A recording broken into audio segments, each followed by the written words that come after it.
सुप्रभात छात्रों, कैसे हैं आप लोग। आशा करते हैं घर में होंगे, सेफ होंगे, सुरक्षित होंगे और साथ ही साथ आप घर पर रहकर सेल्फ स्टडी भी कर रहे होंगे और घर पर रहकर आप स्टडी भी कर रहे होंगे, अध्ययन भी कर रहे होंगे और साथ ही साथ हम आपके अध्ययन में वीडियो के माध्यम से आपकी सहायता कर रहे हैं।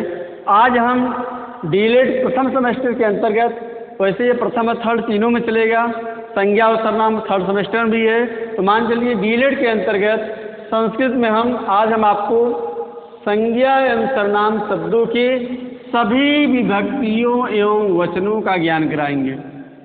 ठीक, संज्ञा और सर्वनाम के सभी विभक्तियों वचनों में, जिसे हम लोग शब्द रूप धातु रूप के नाम जानते हैं, लेकिन उससे पहले जानने से पहले हमें कुछ चीज़ों का अध्ययन करना है। पहले हमें कारक का अर्थ, कारक कहते किसे हैं, जो क्रिया से साक्षात संबंध रखता है उसे हम कारक कहते हैं। कारक शब्द का अर्थ होता है क्रिया से संबंध रखने वाला। किसी वाक्य में संज्ञा और सर्वनाम आदि की क्रिया से संबंध होता है, वही कारक कहलाता है। जिन शब्दों से क्रिया का सीधा संबंध नहीं होता वे कारक नहीं कहलाते हैं। जैसे राम श्याम पुस्तक पठतु, राम श्याम की पुस्तक पढ़ता है। यहाँ राम पठन क्रिया को करने वाला है और पुस्तक पढ़ी जाती है, ये दोनों कारक हुए।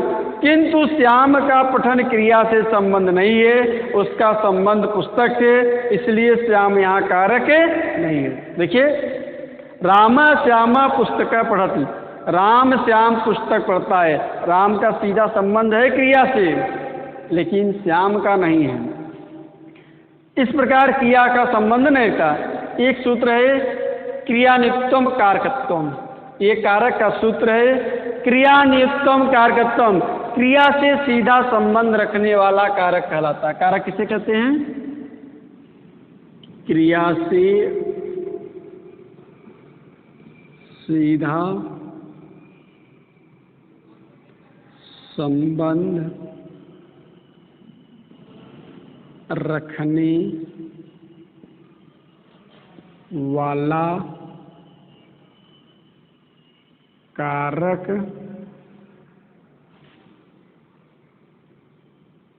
कहलाता।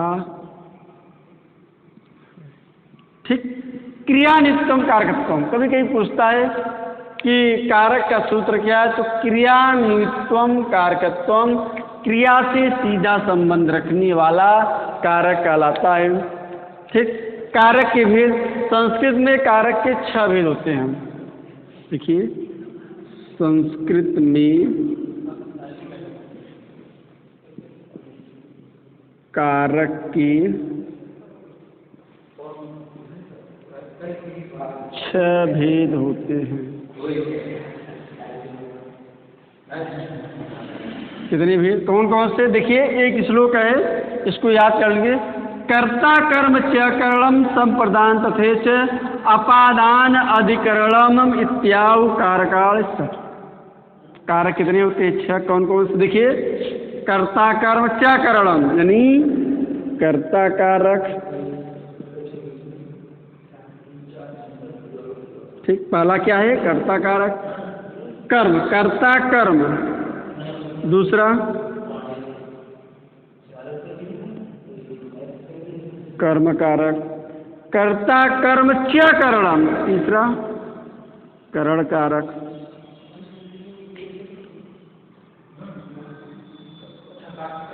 चौथा संप्रदान कारक,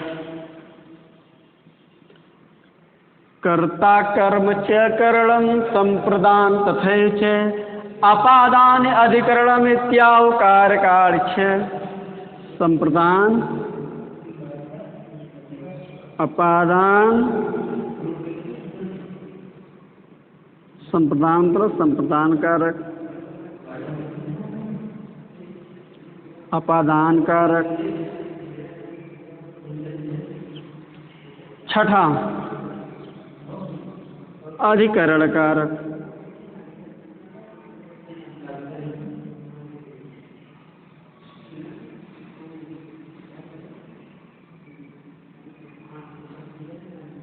अधिकरण कारक इत्यादि कारक। इस प्रकार कारक कितने हुए? षट मतलब 6। इस प्रकार कारकों की संख्या कितनी हुई? इसको याद रखिएगा। कर्ता कर्म च करणम संप्रदान तथे च अपादान अधिकरणम इत्यादि कारकाल षट। कारक कितने होते हैं? कारक 6 होते हैं। कौन कौन से होते हैं? कर्ता कर्म च करणम संप्रदानम तथैव च अपादानम अधिकरणम इत्यादि कारकाल षट। यानी कर्ता कारक, कर्म कारक, च करणम और करण कारक, संप्रदान तथैव च, इस प्रकार और भी है कौन? अपादान अधिकरणम इत्यादि। इस प्रकार कारक कितने हुए? 6।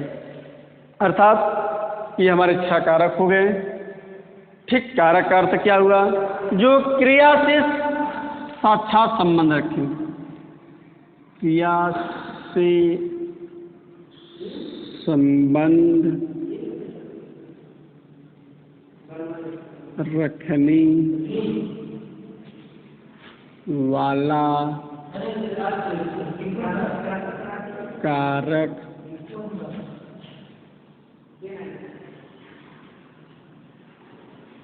कहलाता। ठीक, क्रिया से संबंध रखने वाला कारक कहलाता है। देखिए, कारक और किसको नहीं माना गया है? संबंध और संबोधन को कारक नहीं माना गया है। संबंध और संस्कृत में संबोधन को कारक नहीं माना गया है। ठीक, इन्होंने कहा कारक 6 होते हैं। कभी कभी पूछता किसको कारक नहीं माना गया है? संबंध को, कर्ता को, कर्म को, करण को। संबंध, नोट यहाँ देख लीजिएगा, नोट नोट संबंध और संबोधन को कारक नहीं माना जाता है या नहीं माना गया है।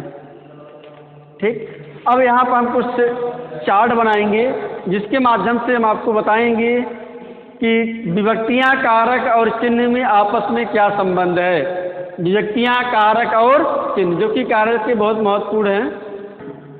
कारक के भेद के अंतर्गत देखिए, एक हमने यहाँ पर चार्ट बना दिए हैं जिसके माध्यम से आपको आसानी समझ में आएगी कि विभक्तियां कितनी होती हैं। विभक्तियां 7 होती है। कारक कितने होते हैं? देखिए यहाँ पर आपको 8 मिलेगा, लेकिन अभी हमने आपको बताया किसको किसको कारक नहीं माना गया है, यानी कारकों की संख्या 6 है। ये चिन्ह या निशान है कि कारक किस कारक के कौन चिन्ह या निशान होते हैं। तो बात करते हैं प्रथमा विभक्ति। एग्जाम में क्वेश्चन पूछता कि प्रथमा विभक्ति में कौन सा कारक है, तृतीय विभक्ति में कौन सा कारक है, पंचमी विभक्ति में कौन सा कारक होता है, षष्ठी विभक्ति में कौन सा कारक। इसको आप रट लीजिए या समझ लीजिए, याद कर लीजिए। आज हम आपको न रटे होंगे, अगर हमारे वीडियो अच्छे से देखेंगे तो आपको याद भी हो जाएगा। समझिए आप, कारकों की संख्या कितनी है? अभी आपने पढ़ा कारकों की संख्या 6 है संस्कृत में। वास्तव में ऐसे कितने हैं? 7 या 8 कारक हैं। किसको कारक नहीं माना? संबंध और संबोधन को कारक नहीं माना गया। देखिए, प्रथमा कर्ता, प्रथमा विभक्ति में कौन से कारक होते हैं? तो प्रथमा विभक्ति में कर्ता कारक होता है। द्वितीय विभक्ति में कौन से कारक होते हैं? द्वितीय विभक्ति में कर्म कारक होता है। तृतीय विभक्ति में कौन सा कारक होता है? तृतीया में करण, चतुर्थी में संप्रदान, पंचमी में अपादान, षष्ठी में संबंध, सप्तमी में अधिकरण और संबोधन में संबोधन। एग्जाम में क्वेश्चन पूछता है कि चतुर्थी विभक्ति में कौन सा कारक होता है? तो चतुर्थी विभक्ति में संप्रदान कारक होता है। प्रथमा विभक्ति में कौन सा कारक होता है? तो प्रथमा विभक्ति में कर्ता कारक होता है। षष्ठी विभक्ति में कौन सा कारक होता है? तो षष्ठी विभक्ति में संबंध कारक होता है। पंचमी विभक्ति में कौन सा कारक होता है? तो पंचमी में अपादान कारक होता है। सप्तमी में कौन सा कारक होता है? क्या कारक होता है? तो सप्तमी में अधिकरण होता है। देखिए, तृतीया में कौन सा कारक होता है? तृतीया में करण कारक होता है। द्वितीया में कर्म कारक। ये तो हुआ ऐसे। कभी कभी पूछता है कि किस कारक में कौन सी विभक्ति होती है? तो करण कारक में कौन सी विभक्ति होती है? तो करण कारक में तृतीया विभक्ति होती है। संप्रदान कारक में कौन सी विभक्ति होती है? संप्रदान में चतुर्थी विभक्ति होती है। अपादान कारक में कौन सी विभक्ति होती है? अपादान में पंचमी विभक्ति होती है। संबंध में कौन सी विभक्ति होती है? संबंध में षष्ठी। अधिकरण में सप्तमी। संबोधन में प्रथमा विभक्ति होती है। संबोधन में कौन सा विभक्ति होता है? एग्जाम में बहुत पूछता है। तो संबोधन में प्रथमा विभक्ति होती है। तो क्वेश्चन ऐसे ही पूछता, कर्ता कारक में कौन सी विभक्ति होती है? कर्म कारक। कर्म कारक में कौन सी विभक्ति होती है? द्वितीया विभक्ति। ठीक, तो देखिए, चाहे इस तरीके, चाहे विभक्ति पूछते, चाहे किस विभक्ति में कौन सा कारक होते हैं, तो किस कारक में कौन सी विभक्ति होती है। तो सिंपल सा चीज है। अगर तृतीया विभक्ति है, कहीं कोई पूछता है कि तृतीया विभक्ति में कौन सा कारक होता है, तो तृतीया विभक्ति में करल सा कारक। षष्ठी विभक्ति में कौन सा कारक होता है? तो षष्ठी विभक्ति में संबंध कारक। सप्तमी विभक्ति में कौन सा कारक होता है? तो सप्तमी में अधिकरण कारक। कभी कभी पूछा कर्म कारक में कौन सी विभक्ति होती है? तो कर्म कारक में द्वितीया विभक्ति होती है। ये चीज क्लियर हो गया ना? विभक्तियां कितनी होती है? विभक्तियां 7 होती है। कारक संस्कृत में 6 होते हैं। कारक किसको नहीं माना गया? संबंध और संबोधन को। अब देखिए, चिन्ह या निशान। कभी कभी पूछता कि प्रथमा विभक्ति में कौन सा चिन्ह होता है, या कर्ता कारक का कौन सा चिन्ह होता है? तो कर्ता ने। राम ने पढ़ा, राम ने खेला, राम ने हंसा, राम ने गाया, राम जाता है। ठीक, इस हिसाब से कर्म को, तो कर्ता कारक का चिन्ह क्या हुआ? ने। कर्म कारक का चिन्ह पहचान क्या हुआ? को। करण से, के साथ या द्वारा। राम करण चिन्ह क्या है? से या के साथ या के द्वारा। राम के साथ जाता है, राम के द्वारा रावण मारा गया। तो यहाँ देखिए, तो करण कारक चिन्ह या निशान क्या है? से, के साथ या के द्वारा। संप्रदान कारक के लिए। संप्रदान कारक चिन्ह या निशान क्या है? के लिए। अपादान से अलग होने के अर्थ में। ठीक, कभी कभी पूछता है कि अलग होने के अर्थ में किस विभक्ति का प्रयोग किया जाता है? तो पंचमी विभक्ति का। अलग होने के अर्थ में किस कारक का प्रयोग किया जाता है? तो अपादान कारक का। का, के, की, रा, रे, री किस कारक का चिन्ह या निशान है? तो ये संबंध कारक का चिन्ह या निशान है। कभी पूछता है कि संबंध कारक का चिन्ह निशान क्या है? का, के, की, रा, रे, री, ना, ने। अधिकरण में या पर। कभी कहता है कि पूछ लेता है कि में या पर का चिन्ह या निशान क्या है?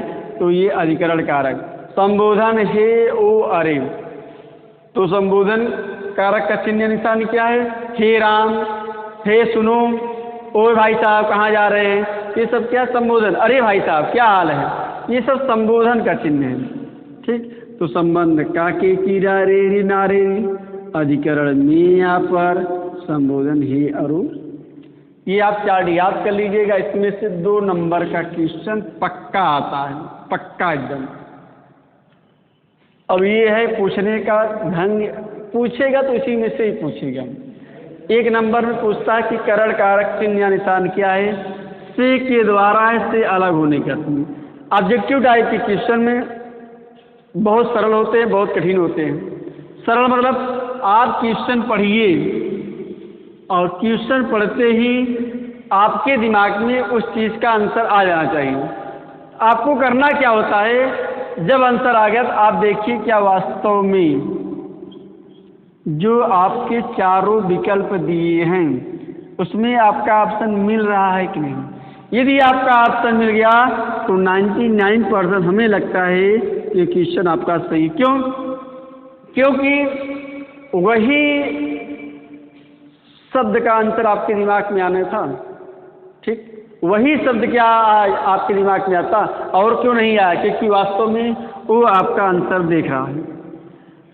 तो ऑब्जेक्टिव टाइप क्वेश्चन जब भी कंफ्यूजन होता है 2 में, जैसे कह दिया कि करण कारक का चिन्ह या निशान क्या है, आपको मालूम है से दोनों में है। एक में है से के साथ, दूसरा में से अलग होने के अर्थ में। ठीक, देखिए तो यहाँ आपको थोड़ा सा ध्यान देना पड़ेगा। से या के द्वारा जो चिन्हान है तृतीया विभक्ति करण कारक का है, से अलग होने का अर्थ जो है पंचमी विभक्ति अपादान कारक का चिन्ह या निशान है। क्लियर इन सब चीज से, इसको आप अच्छे से रट लीजिए, याद कर लीजिए। और अब देखिए किस चिन्ह का प्रयोग कैसे होता है। प्रथमा विभक्ति चिन्ह या निशान क्या है? कर्ता ने। ठीक, जैसे वह जाता है, सः गच्छति, वह जाता है, सः गच्छति, ये कर्ता कारक का चिन्ह या निशान है। कर्म कारक का चिन्ह यहाँ आपको को मिलेगा। तो इस हिसाब से 2 नंबर क्वेश्चन, अगर आप इस चित्र को, इस चार्ट को अच्छे से दे लेंगे, आपका 2 नंबर क्वेश्चन पक्का है। 2 + 3 2 नंबर तो आपको आता है लघु उत्तरी में। 1 नंबर का क्वेश्चन आपको या तो ऑब्जेक्टिव टाइप क्वेश्चन पूछता है या तो बहुविकल्पी या अतुलगोत्री। ये अगर आप चार्ट याद कर लेंगे, हम आपको क्लास में पढ़ाए भी से अच्छे से पढ़ाए थे कि किसमें कौन सी विभक्ति होती है, और कभी कभी दे देता है कि कारक के कितने भेद हैं। आपको इन सारी चीज़ों के चार्ट के माध्यम से उसमें दर्शाना होता है। ठीक, अब इसी के आधार पर हमारा शब्द रूप भी बनता है। देखिए शब्द रूप में क्या होता है, वहाँ विभक्ति होती है, वचन होता है। विभक्तियाँ यही होगी प्रथमा विभक्ति, द्वितीय विभक्ति, तृतीय विभक्ति, चतुर्थी विभक्ति, पंचमी विभक्ति, षष्ठी विभक्ति, सप्तमी और संबोधन। हाँ, अब यहाँ पर क्या होगा, एक वचन, द्विवचन और बहुवचन। उसी के आधार पर हमारा शब्द रूप बनता है। शब्द रूप बहुत ही सरल है, बहुत ही कठिन है।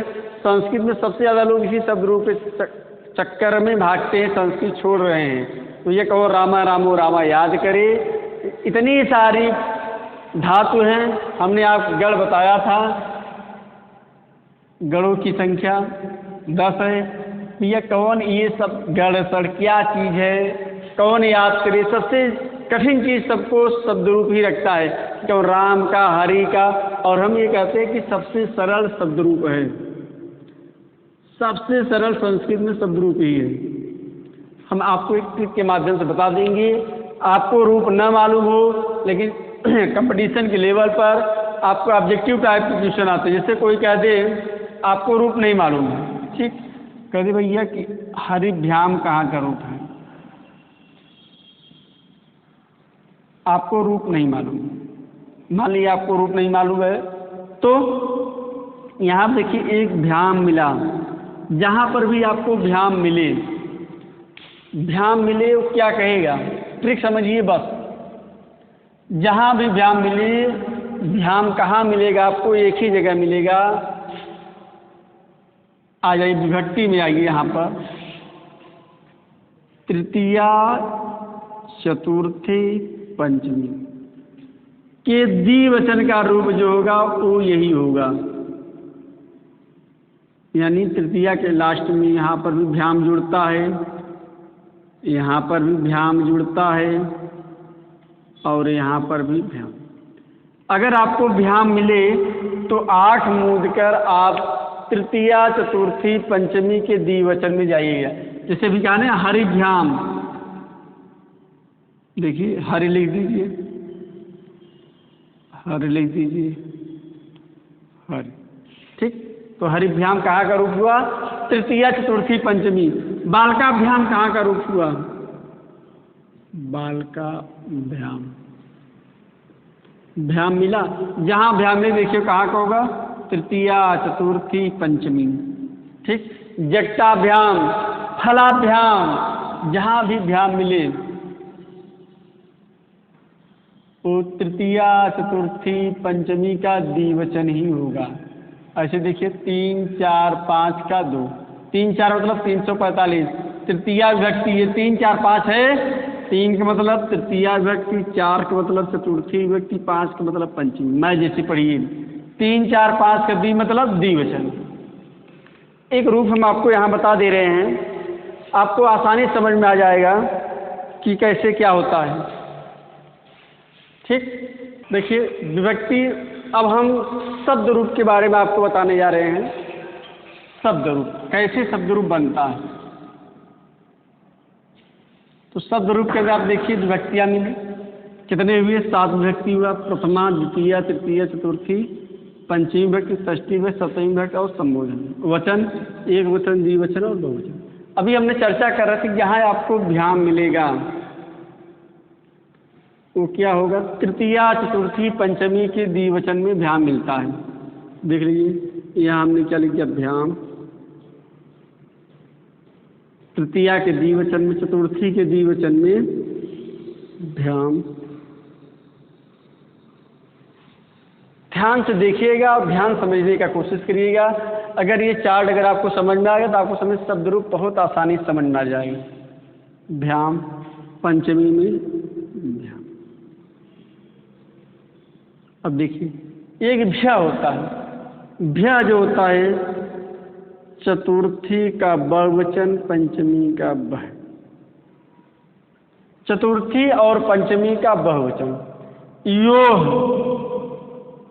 मैक्सिमम देखिए ऐसे मिलेगा, यो। षष्ठी का बहुवचन, सप्तमी का बहुवचन, या कहिए ओ की मात्रा के साथ आपको मिलेगा विसर्ग के साथ। ठीक। और हमें लगता है मैक्सिमम आपको यही मिलेगा। और मान चलिए, ठीक, ये हो गया। भी, जहाँ आपको भी मिलेगा वो तृतीया का बहुवचन भी होगा, भी। ठीक। आम, आ के मात्रा के साथ यहाँ माँ मिलेगा, वो षष्ठी विभक्ति बहुवचन का होगा। सु, जहाँ भी सु मिले वो सप्तमी विभक्ति बहुवचन का होगा। ठीक। आधा से और या जहाँ मिले वो षष्ठी विभक्ति एक वचन का होगा। त जहाँ लास्ट में पंचमी विभक्ति एक वचन का होगा। ठीक। इतनी सारी चीज क्लियर हो गए। तो कितने? 1 2 3 4 5 6 7 8 9 10 11 12 13 14, कुल कितने बनते हैं? 7 विभक्तियाँ और 3 वचन, कुल मिलाकर कितने हो गए? 21। 21 में हमने आपको कितना क्लियर किया था? 1 2 3 4 5 6 7 8 9 10 11 12 13 14। 21 माइनस 14 बराबर 7 बचे। 7। आपको थोड़ा सा ध्यान देना होगा, बहुत ज़्यादा नहीं। अभी इसमें और कुछ ट्रिक आ जाएंगे निकल कर, जो सामने आपको बताइए। 21 में से हमने आपको 14 हटा देंगे। 14 तो आपको कोई दिक्कत ही नहीं होगी, और भी होंगे आगे बताएंगे, लेकिन 14। मान लीजिए राम शब्द रूप बनाना है। किसका शब्द रूप बनाना? राम का। राम का बनाना है। अब चलिए देखिए, राम, रामो, यही राम लिख लीजिए बस। राम, रामो, रामा, रामम, रामो, यही राम लिख दीजिए बस। रामम, रामो, रामान।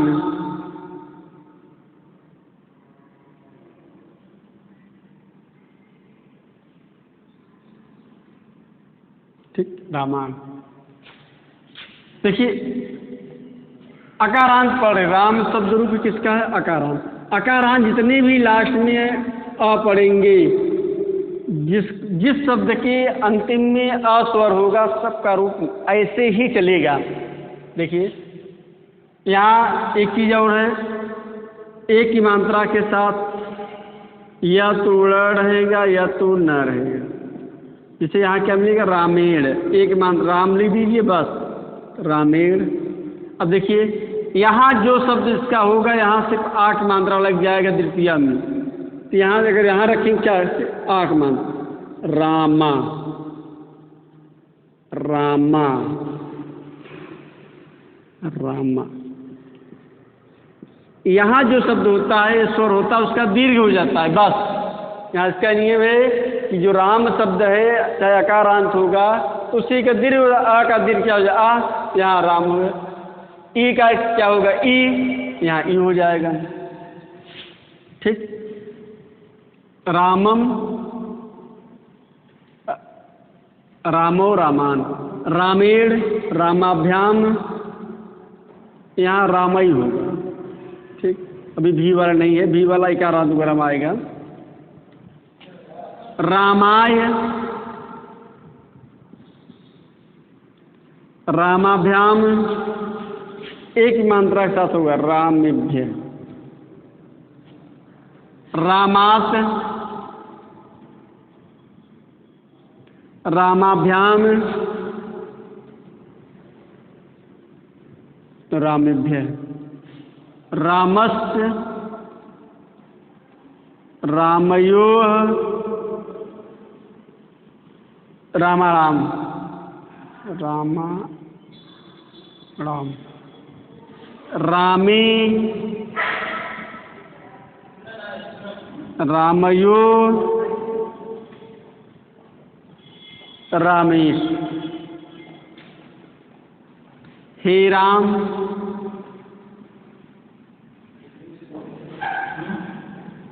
हे रामो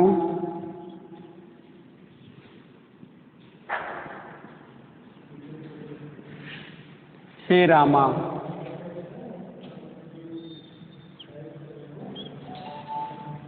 ठीक, देख रहे हैं आप लोग, सबसे सरल रूप से राम शब्द का लिखा गया है। प्रथमा एक वचन में क्या था, देखिए प्रथमा एक वचन में राम रामो रामा, रामम रामौ रामान। तृतीया रामेण एक वचन में, द्विवचन में रामाभ्याम, बहुवचन में रामई। ये जहाँ भी होगा अकारांत वही होगा। जैसे अगर बालक का है तो बालकई, वनय का है तो वनई, वानरा का तो वानरई, इस हिसाब से होगा। रामाय रामाभ्याम द्विवचन में, एक वचन का था रामाय, द्विवचन में रामाभ्याम, बहुवचन में रामेभ्य। रामात एक वचन में, द्विवचन में रामाभ्याम, बहुवचन में रामेभ्य। रामस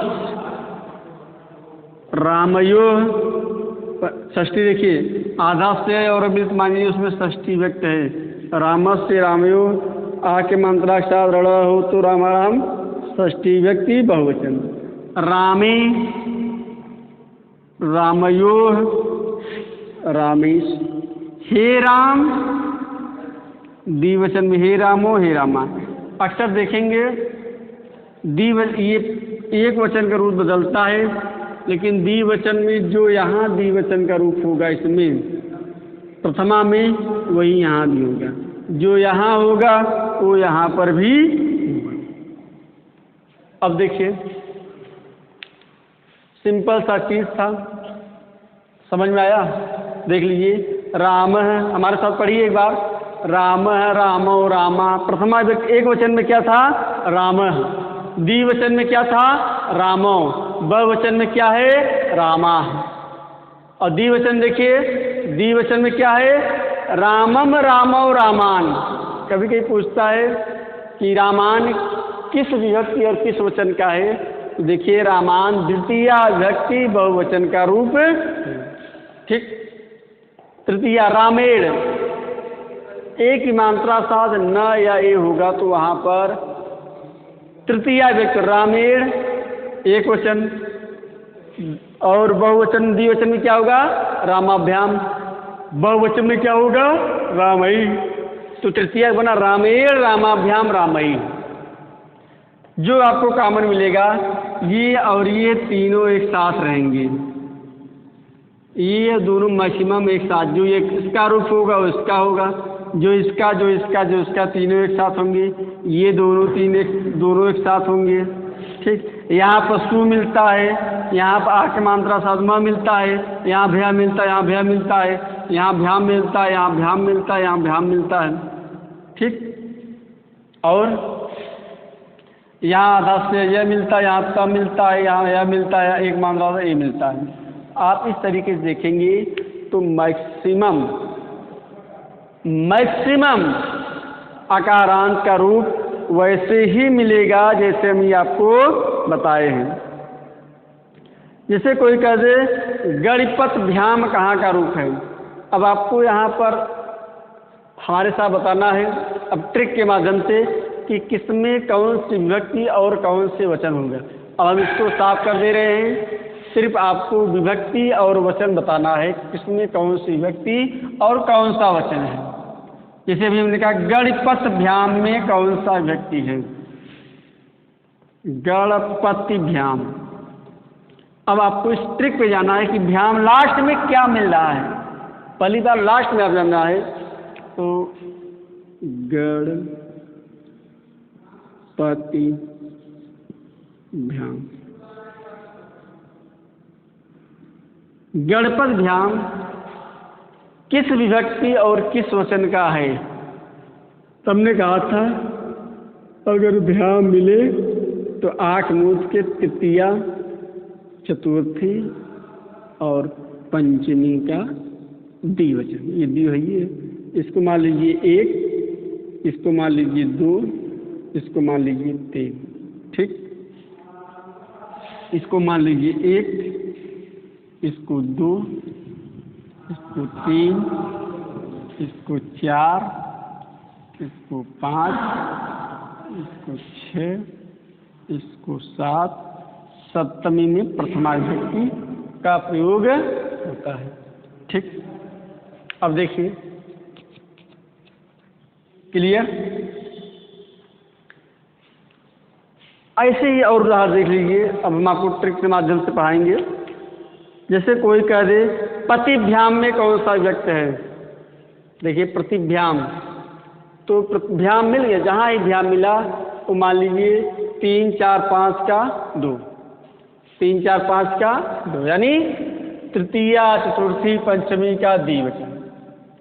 इस हिसाब से आपको और ढेर सारे मिल जाएंगे।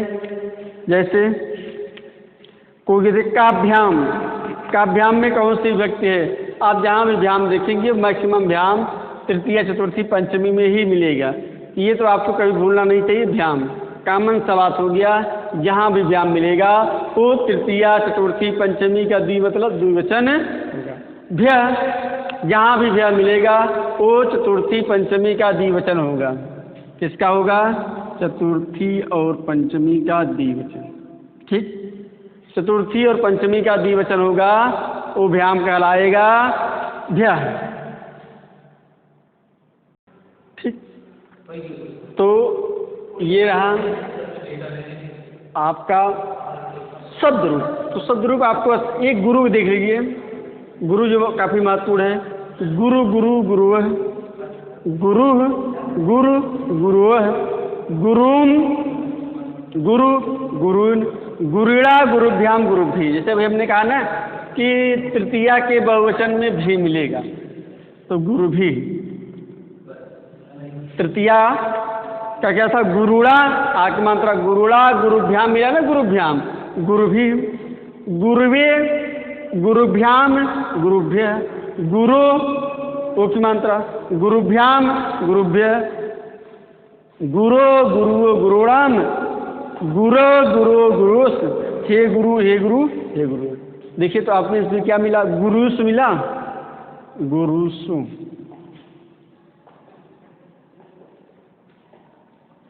ठीक, गुरु ओ की मात्रा के साथ था ना, गुरु। तो गुरु कहाँ का रूप है, तो गुरु जहाँ का रूप होगा वो षष्ठी और सप्तमी विभक्ति का द्विवचन का रूप होगा। गुरुवे कहाँ का रूप है, अक्सर पूछता है, गुरुवे, हरिये। तो इस साथ देखिए जहाँ अ की मात्रा होता है 50% बात हम कर सकते हैं, वहाँ चतुर्थी विभक्ति एक वचन होता है। क्या होता है, चतुर्थी विभक्ति। कहाँ पर, जहाँ जैसे हरिये, गुरुवे। ठीक।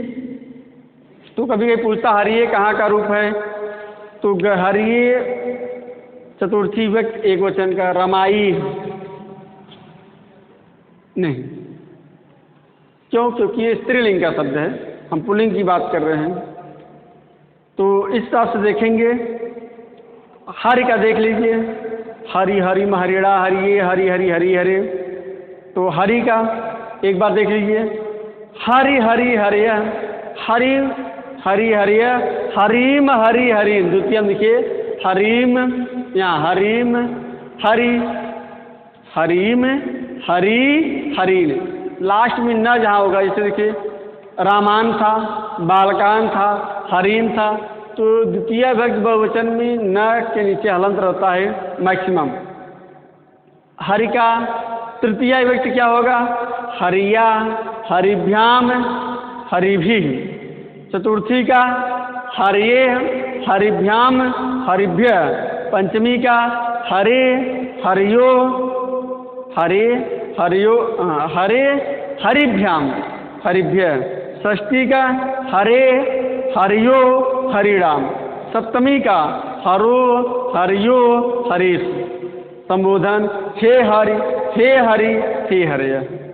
ठीक। तो इस हिसाब से आप एक बार गुरु का भी हो गया, गुरु का रिवीजन कर लिए। गुरु गुरु, गुरु गुरुम गुरु, गुरुड़ा गुरुभ्याम, गुरुभ्य, गुरुवे गुरुभ्याम, गुरुभ्य गुरो गुरुराम, गुरुभ्य गुरो गुरु गुरुराम, गुर गुरुओ गुरेश। हे गुरु, हे गुरु। देखिए इसमें हे गुरु संबोधन में, हे गुरु इसमें विसर्ग है, हे गुरु विसर्ग नहीं है, हे गुरु विसर्ग है। पिता की देख लीजिए, बहुत ही इंपॉर्टेंट, इसको भी देख लीजिएगा। पिता, पितरो, पितर, पितरम, पितरो, पितृन, पित्रा, पृथिव्याम, पृथिवी, पित्रे, पृथिव्याम, पृथिव्य, पितु। मैक्सिमम पूछता है कि पंचमी व्यक्ति क्या होगा, तो पंचमी और षष्ठी में पिता का ये चलता है, पितु।